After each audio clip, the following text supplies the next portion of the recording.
Welcome back, everyone. Cameroon officials have delayed the questioning of a female suicide bomber claiming to be one of the schoolgirls abducted from Chibok in northeast Nigeria due to injuries as doubts mount over her identity.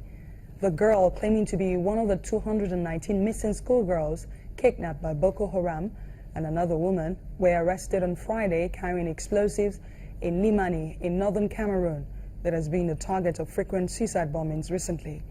The arrest raised hopes that the girl might be able to assist the Nigerian government in investigations regarding the fate and whereabouts of the missing Chibok girls.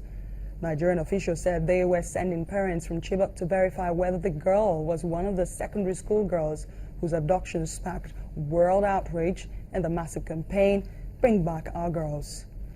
Mr. Garba Shehu, spokesperson for Nigerian President Muhammadu Buhari, reportedly said the government had hoped the girl could be questioned on Monday and meet Chibok parents to confirm her identity, but it was looking less likely that she was one of the missing girls.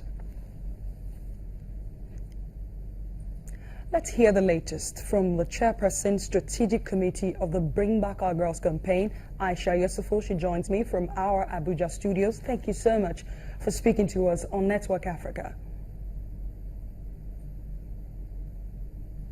So, when this message reached your camp, can you describe how the parents of these missing girls reacted to the news?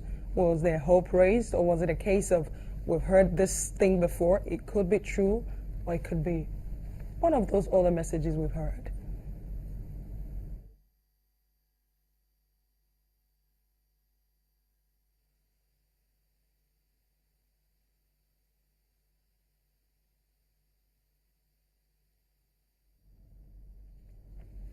We'll try and reestablish and fix the audio problem we're having there, but let's quickly take you to all the stories now. It is a statement that may not rest well with many critics of Zimbabwe's President Robert Mugabe, but Japan's Prime Minister Shinzo Abe has referred to Mugabe as an iconic leader of Africa.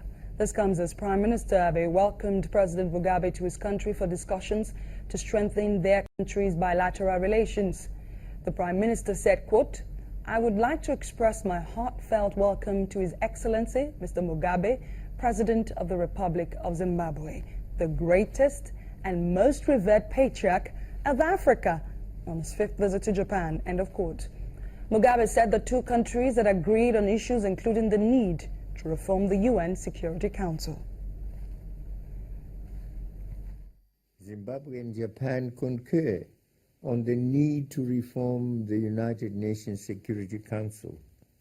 It is my sincere hope that global efforts will be redoubled to achieve a more inclusive and fully democratic United Nations Security Council.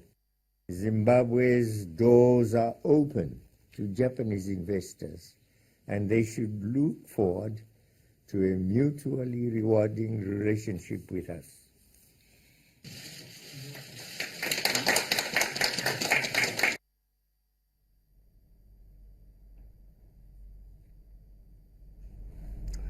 Now, we asked you just yesterday what you think the role of the church is in fostering peace in the midst of terrorism in Nigeria, Africa, and the rest of the world. And here's your feedback. We're able to take just one today.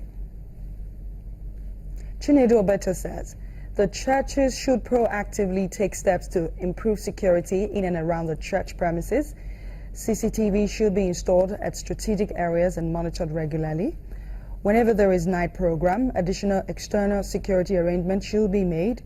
Above all, the churches must continue to preach and pray against all forms of terror and urge the Muslim counterparts to do the same.